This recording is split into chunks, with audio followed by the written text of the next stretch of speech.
હવે વાપી શહેરના લોકોને રેલવે ટ્રેક ક્રોસ કરવા માટે જીવને જોખમમાં નહીં મૂકવો પડે, કારણ કે વાપીના ઈસ્ટ અને વેસ્ટને જોડતા રેલવે અંડરપાસ બ્રિજને ખુલ્લો મુકાયો છે. કરોડો રૂપિયાના ખર્ચે બનેલા નવા રેલવે પેડેસ્ટ્રીયન બ્રિજનું રાજ્યના નાણામંત્રી કનુભાઈ દેસાઈએ લોકાર્પણ કર્યું. બ્રિજ શરૂ થવાથી હવે લોકોએ જીવને જોખમમાં મૂકીને રેલવે ટ્રેક ક્રોસ નહીં કરવી પડે. એટલું જ નહીં, લોકો સરળતાથી એક તરફથી બીજી તરફ જઈ શકશે.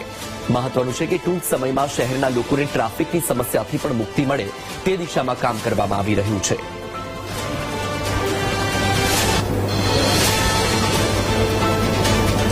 વર્ષો જૂની લોકોની એક અપેક્ષા હતી અને ઘણા બધા અકસ્માતો થતા હતા.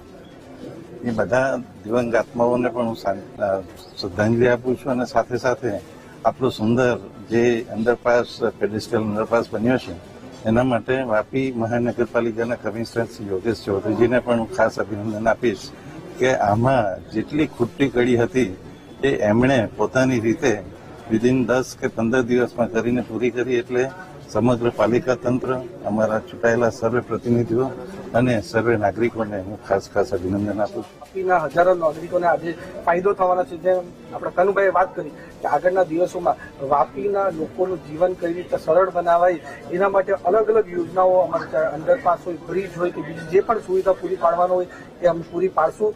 રાજ્ય સરકાર, કેન્દ્ર સરકાર સાથે મળીને વાપી અને વલસાડ જિલ્લાનું સારામાં સારું જીવન લોકોનું થાય એના માટે પૂરી રીતે કરશું.